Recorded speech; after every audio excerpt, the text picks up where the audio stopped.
సకల పాపాలను నశింపజేసి పుణ్యఫలాలను ప్రసాదించే అత్యంత పవిత్రమైన మాసం మాఘమాసం. మాఘమాసం కంటే పవిత్రమైన మాసము లేదు. ఈ మాసంలో చేసే స్నానము, దానము, జపము జన్మజన్మల పాపాలను నశింపజేస్తుంది. మాఘపురాణము మొదటి అధ్యాయము. శంకరుడు పార్వతీదేవికి మాఘమహిమను తెలుపుట. పూర్వమందొకప్పుడు సాంబశివుడు రజతాద్రియందు సుఖాసీనుడై కూర్చుండియుండగా భార్య అయిన పార్వతీదేవి భర్తను ఉద్దేశించి, స్వామి, నీ వలన అనేక పుణ్య విషయములను వినియుంటిని. కాబట్టి మిక్కిలి పుణ్యమును ఇచ్చినది మరియు ప్రయాగ మహత్య సహితమగు మాఘమాస మహత్యమును నాకు సవిస్తరంగా తెలుపమని ప్రార్థించెను. అంతట శంభుదేవుడు పార్వతీదేవికి మాఘమాస మహత్యమును తెలియజేసెను. సూర్యుడు మకర రాశి యందు ఉండగా మాఘమాసము ప్రాతకాలమునందు ఏ నరుడు స్నానం ఆచరించునో అతడు సమస్త పాపముల నుండి విముక్తుడై అంత్యమునందు మోక్షమునందుచున్నాడు. మరియు సూర్యుడు మకర రాశి యందు ఉండగా మాఘమాసమున ప్రయాగ క్షేత్రమందు ఏ నరుడు స్నానం ఆచరించునో అతడు వైకుంఠమును చేరును. మాఘమాసమందు ఏ మానవుడు గాని ఎచ్చటైనా గాని గోవు పాదమును మునుగునంత లోతు గల నీళ్లలో అయినను స్నానమాడిన ఎడల అతడు ఆ స్నాన ఫలము వలన సమస్త పాతకముల నుండి విడివడుచున్నాడు. రెండవ దినము చేసిన స్నానం వలన విష్ణులోకమును పొందును. మూడవ దినము చేయు స్నానం వలన విష్ణుమూర్తి ఈ పుణ్యాత్మునికి ఎట్టి ఫలము ఇవ్వవలసి ఉండునో ఆలోచించుచుండును. మాఘమాసమున ప్రయాగలో గల గంగయందు మునిగిన మానవునకు పునర్జన్మ ఉండనేరదు. సూర్యుడు మకర రాశి యందుండగా మాఘమాసమునందు సూర్యోదయ సమయమున నదిలో గాని చెరువులో గాని స్నానం చేయవారు మోక్షమునొందెదరు. కాలువయందు గాని నూతి యందు గాని ఎవరు భక్తితో స్నానము చేయుదురో అట్టివారు మహాపాతకముల నుండి విముక్తులు కాగలరు.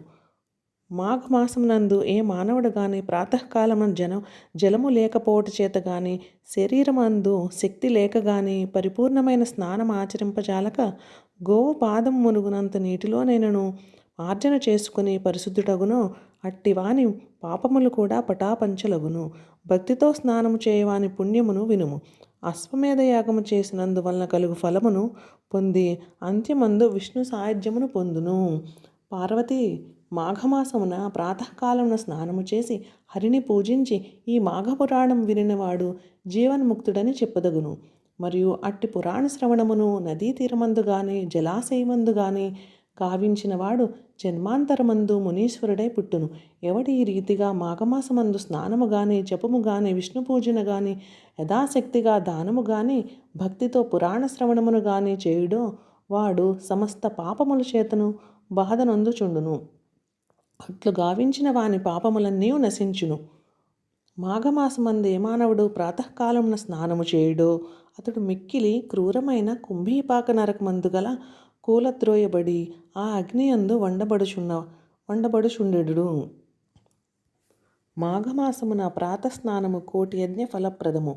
గర్వము చేత ఎవడు స్నానము చేయుడో వాడు కోటి యజ్ఞములు చేసినను పశువులను చంపు చండాలుడుగా వేరొక జాతిలో పుట్టెడు. బాలుడు గాని దరిద్రుడు గాని మాఘస్నానం ఆచరించిన 1000 యజ్ఞముల ఫలితమును పొంది అంత్యమునందు పరమపదం పొందును. బాలుడు గాని పడుచువాడు గాని వృద్ధుడు గాని మాఘస్నానం ఆచరించిన హరి కటాక్షం వల్ల వారి పాపములన్నీ నశించును. బలమైన శరీరము గల వానికి మాఘస్నానం అత్యంత ఆవశ్యకము. ఈ స్నానం వలన 100 సార్లు ఆకాశగంగలో మునిగినంత పుణ్యము లభించును. చండాలుడైనను తెలియక మాఘస్నానం ఆచరించిన వారి పూర్వ పాపములన్నీ నశించి పరిశుద్ధుడగును. పార్వతి, బ్రహ్మహత్య గావించిన వాడును, మద్యపానము ఒనరించిన వాడును, బంగారమును దొంగిలించిన వాడును, గురుభార్యను పొందినవాడును, వీరితో సహవాసము కలిగి ఉన్నవాడును, ఇంకను ఇట్టి మహాపాపములను ఆచరించిన వారు ఈ మాఘస్నానం ఆచరించిన ఎడల సమస్త పాపముల నుండి విముక్తులై అంత్యమందు శ్రీహరిని పొందగలరు. ఏ నరుడు భక్తియుక్తుడై మాఘమాసమునకు మొదటిలో నేను ఉదయమున మాఘస్నానము తప్పక చేయుదునని ఎవడు సంకల్పించి చేయనో అట్టివాని సమస్త పాపములు అగ్నిలో వేచిన దూది వలె అదృశ్యమగును. ఆ పాపములు నలుదిక్కులకు పారిపోవును మరియు అతడు పరబ్రహ్మమును పొందగలడు. పార్వతి, సమస్తమైన నెలల్లో మాఘమాసం మిక్కిలి ప్రశస్త్యము. సర్వదేవతల్లో శ్రీహరి శ్రేష్ఠుడు. సమస్త శాస్త్రముల్లో వేదము ప్రధానము. అన్ని పర్వతముల్లో మేరు పర్వతం మిన్నయందగును. సర్వవర్ణముల్లో బ్రాహ్మణులు అధికులు. సర్వోత్కృష్టమైన మాఘమాసమున స్నానమరణించు వారికి 1000 రెట్లు ఫలము లభించును.